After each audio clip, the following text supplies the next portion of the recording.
ನಮಸ್ಕಾರ, ನನ್ನ ಹೆಸರು ಡಾಕ್ಟರ್ ಕಾರರೆಡ್ಡಿ ಶ್ರೀಧರ್ ರೆಡ್ಡಿ. ನಾನು general and laparoscopic surgeon and stapler specialist in treatment range hospital, KPHB colony, Kukatpally, Hyderabad. ಇವತ್ತು ಮುಖ್ಯವಾಗಿ ಈ ಸ್ಟೇಪ್ಲರ್ ಸರ್ಕಮ್ಸಿಷನ್ ಅನ್ನೋದನ್ನು ಹೇಗೆ ಮಾಡ್ತಾರೆ, ಇದರಲ್ಲಿ ಬರೋ ಕಾಂಪ್ಲಿಕೇಶನ್ಸ್ ಏನು, ಇದರಲ್ಲಿ ಅಡ್ವಾಂಟೇಜಸ್ ಏನು, KSRನಲ್ಲಿರೋ ವಿಶೇಷತೆಗಳೇನು, KSRನ ಬೇರೆ ಸ್ಟೇಪ್ಲರ್ಸ್ಗೆ ಹೋಲಿಸಿದ್ರೆ ಯಾವ ರೀತಿಯಾದ ಅಡ್ವಾಂಟೇಜಸ್ ಕೊಡುತ್ತೆ ಅನ್ನೋದನ್ನ ಇವತ್ತು ತಿಳ್ಕೊಳ್ಳೋಣ. ಇದನ್ನು ನೋಡೋದಾದ್ರೆ ಇದು ನಾರ್ಮಲ್ ಸ್ಟೇಪ್ಲರ್, ಇದನ್ನು ವೈಟ್ ಕಲರ್ ಸ್ಟೇಪ್ಲರ್ ಅಂತೀವಿ. ಯೂಶಲ್ ಆಗಿ ಮ್ಯಾಕ್ಸಿಮಮ್ ಪೇಷಂಟ್ಗೆ ನಾವು ಇದನ್ನೇ ಬಳಸ್ತೀವಿ. ಇದರಲ್ಲಿ ನೋಡೋದಾದರೆ ಇಲ್ಲಿ ಬ್ರ್ಯಾಂಡ್ ಹೆಸರು ಇರುತ್ತೆ, KSR ಅನ್ನೋ ಲೋಗೋ ಕೂಡ ಇರುತ್ತೆ. ಇದು ನಮ್ಮ ಹೆಸರಲ್ಲಿ ಪೇಟೆಂಟ್ ರೈಟ್ಸ್ ಕೂಡ ಇದೆ. ಸೊ ಇದರಲ್ಲಿ ಮೇಯ್ನ್ ಏನಂದರೆ ಇದೊಂದು ರೀತಿಯಾದ ಇನ್ಸ್ಟ್ರೂಮೆಂಟ್. ಇದರಲ್ಲಿ ಒಂದು ಪೇಷಂಟ್ಗೆ ಮಾತ್ರನೇ ಮಾಡಬೇಕಾಗತ್ತೆ. ಆ್ಯಂಡ್ ಒಂದು ಪೇಷಂಟ್ಗೆ ಮಾಡಿದ ನಂತರ ಇದನ್ನು ಡಿಸ್ಪೋಸಲ್ ಮಾಡಿಬಿಡ್ತೀವಿ, ಅಂದರೆ ಬಿಸಾಕ್ತೀವಿ. ಮತ್ತೆ ಇನ್ನೊಂದು ಪೇಷಂಟ್ಗೆ ಬಳಸೋಕ್ಕಾಗಲ್ಲ. ಯಾಕಂದರೆ ಒಂದು ಪೇಷಂಟ್ಗೆ ಬಳಸಿದ ನಂತರ ಇದರಲ್ಲಿರೋ ಪಿನ್ಸ್ ಅನ್ನೋದು ಫೈರ್ ಆಗುತ್ತೆ. ಆ್ಯಂಡ್ ಬ್ಲೇಡ್ಸ್ ಏನಿರುತ್ತಲ್ಲ ಅದು ಶಾರ್ಪ್ ಇರುತ್ತೆ. ಹಾಗಾಗಿ ಒಂದು ಸಲ ಕಟ್ ಆದಮೇಲೆ ಇದು ಮಂಡ ಆಗೋಗೋ ಚಾನ್ಸಸ್ ಇರುತ್ತೆ. ಸೊ ಇದನ್ನು ನಾವು ಬಳಸೋಕ್ಕಾಗಲ್ಲ. ಇದು ಬ್ಲೇಡ್. ಈ ಬ್ಲೇಡ್ನಿಂದಲೇ ಈ ಕಟ್ಟಾಗಿರೋದ್ರಿಂದ ಈ ವೈಟ್ ಕಲರ್ ಏನು ಕಾಣಿಸ್ತಿದೆಯಲ್ಲ, ಇದರಲ್ಲಿರೋ ಸಿಲಿಕಾನ್ ರಿಂಗು ಪಿನ್ಸ್ಗೂ ಜೊತೆ ಫೈರ್ ಆಗೋಗೋದಕ್ಕೆ ಸ್ಟಾರ್ಟ್ ಆಗುತ್ತೆ. ಸೊ ಇದನ್ನು ಬೆಲ್ ಅಂತೀವಿ, ಇಂಟ್ರೊಡ್ಯೂಸರ್ ಅಂತೀವಿ. ಇದನ್ನು ನಾವು ಇದರಲ್ಲಿರೋ ಅಡ್ವಾಂಟೇಜಸ್ ಏನಂದರೆ ಗ್ಲ್ಯಾನ್ಸ್ ಮೇಲೆ ಪ್ರೊಟೆಕ್ಷನ್ ಕೊಡುತ್ತೆ. ನಮಗೆ ಯೂಶಲ್ ಆಗಿ ಅಂಗದ ಮೇಲೆ ಗ್ಲ್ಯಾನ್ಸ್ ಇರುತ್ತಲ್ಲ, ಈ ಮುಂದೆ ಇರೋ ಹೆಡ್ ಭಾಗನ ನಾವು ಗ್ಲ್ಯಾನ್ಸ್ ಅಂತೀವಿ. ಆ ಗ್ಲ್ಯಾನ್ಸ್ನ ಇದು ಕವರ್ ಮಾಡುತ್ತೆ. ಹಾಗಾಗಿ ಗ್ಲ್ಯಾನ್ಸ್ಗೆ 1% ಕೂಡ ಡ್ಯಾಮೇಜ್ ಆಗೋ ಅವಕಾಶನ ಇದರಿಂದ ನಾವು ತಡಿಬೋದು. ಸೊ ಇದನ್ನು ನಾವು ಯಾವಾಗ ಒಳಗೆ ಇಟ್ಟ ನಂತರ ಟೈಟ್ ಮಾಡೋದ್ರಿಂದ, ಇದನ್ನು ಟೈಟ್ ಮಾಡಿದ ನಂತರ ಫೈರ್ ಮಾಡಬೇಕಾಗುತ್ತೆ. ಫೈರ್ ಮಾಡಿದ ನಂತರ 30 ಸೆಕೆಂಡ್ಸ್ ನಾವು ಹೋಲ್ಡ್ ಮಾಡಬೇಕು. ಹೋಲ್ಡ್ ಮಾಡಿದ ನಂತರ ಇದನ್ನು ರಿಲೀಸ್ ಮಾಡ್ತೀವಿ. ಈ ಚರ್ಮ ಪೂರ್ತಿ ತೆಗೆದು ಹಾಕ್ತೀವಿ. ಇದು ನಾರ್ಮಲ್ ಸ್ಟೇಪ್ಲರ್. ಇದು ಯೂಶಲ್ ಆಗಿ ಎಲ್ಲ ಪೇಷಂಟ್ಸ್ಗೆ ಮ್ಯಾಕ್ಸಿಮಮ್ ಇದನ್ನು ಬಳಸ್ತಿರ್ತೀವಿ. ಇದರಲ್ಲಿರೋ ಮೇನ್ ವಿಶೇಷತೆಗಳೇನೆಂದರೆ ಇದರಲ್ಲಿ ಬಳಸೋ ಪಿನ್ಸ್ ಏನಿದೆ 0.3 mm ಥಿಕ್ನೆಸ್ ಪಿನ್ಸ್ ಇರುತ್ತೆ. ಇವು ಸ್ಟೇನ್ಲೆಸ್ ಸ್ಟೀಲ್ ಪಿನ್ಸ್ ಆಗಿರುತ್ತೆ. ಇದರಲ್ಲಿ ಕೂಡ ಬೇರೆ ಬೇರೆ ಸೈಜಸ್ ಇರುತ್ತೆ. ಇದು ಮಾಮೂಲಿಯಾಗಿ ಇದರ ಸೈಜ್ ನೋಡೋದಾದರೆ 30 ಸೈಜ್ ಅಂದರೆ ಅಡಲ್ಟ್ಸ್ಗೆ ಬಳಸ್ತೀವಿ. ಚಿಕ್ಕ ಮಕ್ಕಳಿಗೆ ಬೇರೆ ರೀತಿಯದ್ದು ಬಳಸ್ತೀವಿ. ಸ್ವಲ್ಪ ಏಜ್ಡ್ ಆಗಿರೋರಿಗೆ ಬೇರೆ ಬಳಸ್ತೀವಿ. ಟೀನೇಜರ್ಸ್ಗೆ ಬೇರೆ ಬಳಸ್ತೀವಿ. ಹಾಗೆ ಡಿಫ್ರೆಂಟ್ ಸೈಜ್ ಆಫ್ ಪೆನಿಸ್ಗೆ ತಕ್ಕಂತೆ, ಅಂದರೆ ಪೆನಿಸ್ ಇರೋ ಸೈಜ್ಗೆ ತಕ್ಕಂತೆ ನಾವು ಅದರ ಅಳತೆ ನೋಡ್ಕೋತೀವಿ. ಅಂದರೆ ಇದಕ್ಕೊಂದು ಮೆಷರಿಂಗ್ ಸ್ಕೇಲ್ ಇರುತ್ತೆ. ಆ ಸ್ಕೇಲ್ನಲ್ಲಿ ನಾವು ಅಳತೆ ನೋಡಿಕೊಂಡು ಯಾವ ಸ್ಟೇಪ್ಲರ್ ಬಳಸಬೇಕು ಅಂತ ನಾವು ಮೊದಲೇ ನೋಡಿಕೊಂಡು ನಂತರ ಸ್ಟೇಪ್ಲರ್ನ ಚೂಸ್ ಮಾಡ್ಕೋತೀವಿ. ಯೂಶಲ್ ಆಗಿ ಸರ್ಜರಿ ನೋಡಿದರೆ ನಮ್ಮ ಹತ್ರ, ಅಂದರೆ ನಮ್ಮ ಟ್ರೀಟ್ಮೆಂಟ್ ರೇಂಜ್ ಹಾಸ್ಪಿಟಲ್ನಲ್ಲಿ 12 ಸೈಜ್ನಿಂದ ಅವೈಲೇಬಲ್ ಇರುತ್ತೆ. 12 ಸೈಜ್ ಅನ್ನೋದು ಅಂದರೆ 12, 15, 18, 20 ಅನ್ನೋದು ಇರುತ್ತೆ. ಇವು ಅಪ್ ಟು 10 ಇಯರ್ಸ್ ಏಜ್ ಗ್ರೂಪ್ನವರಿಗೆ ಬಳಸ್ತಿರ್ತೀವಿ. 26, 30, 32, 34 ಅನ್ನೋದು ಅಡಲ್ಟ್ ಏಜ್ನವರಿಗೆ ಬಳಕೆ ಮಾಡ್ತೀವಿ. ಸೊ ಇದನ್ನು ನಾರ್ಮಲ್ ವೈಟ್ ಸ್ಟೇಪ್ಲರ್ ಅಂತೀವಿ. ನಮ್ಮ ಹತ್ರ ಟ್ರೀಟ್ಮೆಂಟ್ ರೇಂಜ್ ಹಾಸ್ಪಿಟಲ್ನಲ್ಲಿ ಮಾತ್ರವೇ, ಅಂದರೆ ಥ್ರೂಔಟ್ ಇಂಡಿಯಾನಲ್ಲೇ ಟ್ರೀಟ್ಮೆಂಟ್ ರೇಂಜ್ ಹಾಸ್ಪಿಟಲ್ನಲ್ಲಿ ಮಾತ್ರ ಅವೈಲೇಬಲ್ ಇರೋ ಸ್ಟೇಪ್ಲರ್ ಹೆಸರು ಇದು. ಇನ್ನೊಂದು ಸ್ಟೇಪ್ಲರ್, ಇದನ್ನೇ ಗೋಲ್ಡ್ ಸ್ಟೇಪ್ಲರ್ ಅಂತೀವಿ. KSR ಗೋಲ್ಡ್ ಸ್ಟೇಪ್ಲರ್ ಅಂತೀವಿ.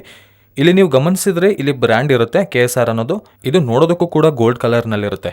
ಇದನ್ನು ಗಮನಿಸಿದ್ರೆ ಇಲ್ಲಿ ಯಾವುದೇ ಗ್ಯಾಪ್ ಇರಲ್ಲ, ಪೂರ್ತಿ ಕಂಪ್ಲೀಟ್ ಆಗಿ ಕವರ್ ಆಗಿರುತ್ತೆ. ಹೀಗೆ ಇದರಲ್ಲಿ ನೋಡಿದರೆ ಒಂದು ವಿಂಡೋ ಇರುತ್ತೆ, ಒಂದು ಚಿಕ್ಕ ವಿಂಡೋ ಇರುತ್ತೆ. ಇದರಲ್ಲಿ ನಮಗೆ ಸ್ಕಿನ್ ಕಾಣಿಸ್ತಿರುತ್ತೆ. ಎಲ್ಲಿವರೆಗೂ ಕಟ್ ಮಾಡ್ತಿದ್ದೀವಿ, ಎಷ್ಟು ಕಟ್ ಮಾಡಬೇಕು. ಅಷ್ಟೇ ಅಲ್ಲದೆ ಕೆಲವರಿಗೆ ಸ್ಕಿನ್ ಪಾರ್ಟ್ ಹೆಚ್ಚಿರುತ್ತೆ. ಸ್ಕಿನ್ ಪಾರ್ಟ್ ಹೆಚ್ಚಾಗಿದ್ದು ಬೆಲೆನಿಟಿಸ್, ಅಂದರೆ ಡಯಾಬಿಟಿಸ್ ಬಂದಿರೋರಿಗೆ ಸ್ಕಿನ್ ಮಂದ ಆಗಿರೋದ್ರಿಂದ ಒಂದೊಂದ್ಸಲ ಅದು ಬಳಸೋಕ್ಕಾಗಲ್ಲ, ಇದರಲ್ಲಿ ಕವರ್ ಆಗೋಗುತ್ತೆ. ಹಾಗಾಗಿ ಉಪಯೋಗಕ್ಕೆ ಬರಲ್ಲ ಅಂತ ಪೇಷಂಟ್ಸ್ಗೆ ಇದು ಉಪಯೋಗಕ್ಕೆ ಬರುತ್ತೆ. ಅಷ್ಟೇ ಅಲ್ಲದೆ ಇದರ ಜೊತೆ ಈ ವೈಟ್ ಕಲರ್ ಸ್ಟೇಪ್ಲರ್ಗೆ ಹೋಲಿಸಿದ್ರೆ ಇದನ್ನು ಪ್ರೀಮಿಯಂ ಸ್ಟೇಪ್ಲರ್ ಅಂತೀವಿ. ಇದನ್ನು ಪ್ರೀಮಿಯಂ ಅಂತ ಯಾಕೆ ಕರಿತೀವಿ ಅಂದರೆ ಇದರಲ್ಲಿರೋ, ಅಂದರೆ ಬಳಸಿರೋ ಸಿಲಿಕಾನ್ ರಿಂಗ್ ಏನಿದೆ, ಈ ವೈಟಲ್ಲಿ ಬಳಸಿರೋ ಸಿಲಿಕಾನ್ ರಿಂಗ್ ಸ್ವಲ್ಪ ಹಾರ್ಡ್ ಇರುತ್ತೆ. ಬಟ್ ಇದರಲ್ಲಿ ಬಳಸಿರೋ ಸಿಲಿಕಾನ್ ರಿಂಗ್ ತುಂಬ ಮೆತ್ತಗಿರುತ್ತೆ. ಎಷ್ಟು ಮೆತ್ತಗಿರುತ್ತೆ ಅಂದರೆ ಸೇಮ್ ಸ್ಕಿನ್ ರೀತಿ ರಬ್ಬರಿಯಾಗಿರುತ್ತೆ. ಸೊ ಅದರಿಂದ ವೈಟ್ ಕಲರ್ಗೆ ಕಂಪ್ಯಾರಿಸನ್ ಮಾಡೋದಾದರೆ ಗೋಲ್ಡ್ ಸ್ಟೇಪ್ಲರ್ನಲ್ಲಿ ಪೇಯ್ನ್ 95% ಕಡಿಮೆ ಇರುತ್ತೆ. ಅಷ್ಟೇ ಅಲ್ಲದೆ ಇದರಲ್ಲಿ ಇವನ್ ಎಡಿಮಾ, ಅಂದರೆ ಊತ ಕೂಡ ಬರಲ್ಲ. ಮಾಮೂಲಿಯಾಗಿ ಪೋಸ್ಟ್ ಸರ್ಜರಿ ನಂತರ ಕೂಡ ಸ್ವಲ್ಪ ಊತ ಬರೋ ಅವಕಾಶಗಳಿರುತ್ತೆ. ಬಟ್ ಗೋಲ್ಡ್ ಸ್ಟೇಪ್ಲರ್ನಲ್ಲಿ ಈ ಊತ ಕೂಡ ಬರಲ್ಲ. ಅದೇ ಮೇನ್ ಅಡ್ವಾಂಟೇಜ್. ಇದರಲ್ಲಿ ಬಳಸಿರೋ ಪಿನ್ಸ್ ಕೂಡ ಸ್ಟೇನ್ಲೆಸ್ ಸ್ಟೀಲ್ ಪಿನ್ಸ್ ಆಗಿರುತ್ತೆ. ಅಂದಾಜು ಇದರಲ್ಲಿ ಹೇಳೋದಾದರೆ 15 to 23 ಪಿನ್ಸ್ ಇರುತ್ತೆ ಒಂದೊಂದು ಸ್ಟೇಪ್ಲರ್ನಲ್ಲಿ.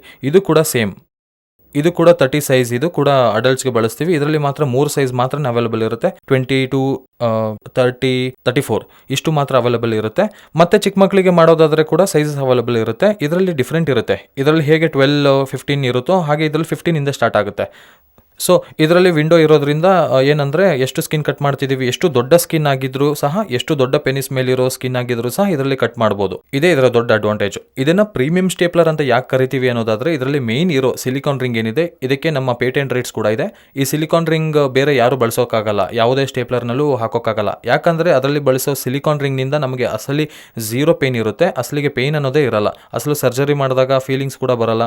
ಸೊ ಇದು ಪ್ರೀಮಿಯಂ ಸ್ಟೇಪ್ಲರ್. ಇದರ ನಂತರ ಇನ್ನೊಂದು ಸ್ಟೇಪ್ಲರ್ ಕೂಡ ಇದೆ, ಅದೇ ಬ್ಲ್ಯಾಕ್ ಸ್ಟೇಪ್ಲರ್ ಅಂತ ಕರಿತೀವಿ. ಈ ಗೋಲ್ಡ್ ಸ್ಟೇಪ್ಲರ್ಗಿಂತ ಬ್ಲ್ಯಾಕ್ ಸ್ಟೇಪ್ಲರ್ ಇನ್ನೂ ಪ್ರೀಮಿಯಂ ಇರುತ್ತೆ.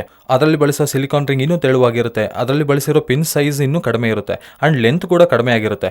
ಸೊ ಈ ರೀತಿಯಾಗಿ ಈ ಪೇಟೆಂಟ್ ರೈಟ್ಸ್ ಇರೋ ಸ್ಟೇಪ್ಲರ್ಸ್ ಏನಿದೆ KSR ಸರ್ಕಮ್ಸಿಷನ್ ಸ್ಟೇಪ್ಲರ್ಸ್ ಅಂಡ್ ನಮ್ಮ ಟ್ರೀಟ್ಮೆಂಟ್ ರೇಂಜ್ ಹಾಸ್ಪಿಟಲ್ನಲ್ಲಿ ಮಾತ್ರ ಅವೈಲೇಬಲ್ ಆಗಿರುತ್ತೆ. ಯಾರಿಗಾದ್ರೂ ಫೈಮೋಸಿಸ್ ಆಗಲಿ, ಬೆಲನಿಟಿಸ್ ಆಗಲಿ, ಬೆಲನೋಪಾಸ್ಟಿಟಿಸ್ ಆಗಲಿ, ಇಲ್ಲಾಂದರೆ ಮೂತ್ರ ಮಾಡುವಾಗ ಉಬ್ಬು ಬರೋದಾಗಿರ್ಬೋದು, ಇಲ್ಲಾಂದರೆ ರಿಕರೆಂಟ್ ಯೂರಿನ್ ಟ್ರ್ಯಾಕ್ಟ್ ಇನ್ಫೆಕ್ಷನ್ಸ್ ಬರ್ತಿದ್ರೆ, ಇಂಥ ಅಂಗದ ಮುಂದೆ ಇರುವ ಚರ್ಮದ ಇಶ್ಯೂಸ್ ಏನಾದರೂ ಇದ್ದರೆ ನಾವು ಆ ಚರ್ಮನ ತೆಗೆಯೋದನ್ನು ನಾವು ಸರ್ಕಮ್ಸಿಷನ್ ಅಂತೀವಿ. ಇದನ್ನೇ ಸುಂತಿ ಅಂತೀವಿ, ಕಥನ ಅಂತ ಕೂಡ ಹೇಳ್ತೀವಿ.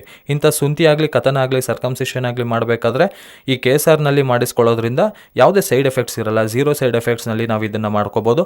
ಸೊ ಯಾರಿಗಾದ್ರೂ ಸರಿ ಸರ್ಕಮ್ಸಿಷನ್ ಸರ್ಜರಿ ಮಾಡಿಸ್ಕೋಬೇಕು ಅನ್ನೋದಾದರೆ ತಪ್ಪದೇ ಟ್ರೀಟ್ಮೆಂಟ್ ರೇಂಜ್ ಹಾಸ್ಪಿಟಲ್ನಲ್ಲಿ ನಾನು ಅವೈಲೇಬಲ್ ಇರ್ತೀನಿ. ಸೊ ನನ್ನ ಮೀಟಾಗಿ ನಮ್ಮ ಸ್ಟೇಪ್ಲರ್ ಬಳಸಿ ಸರ್ಕಮ್ಸಿಷನ್ ಮಾಡಿಸ್ಕೋಬೋದು. Thank you very much.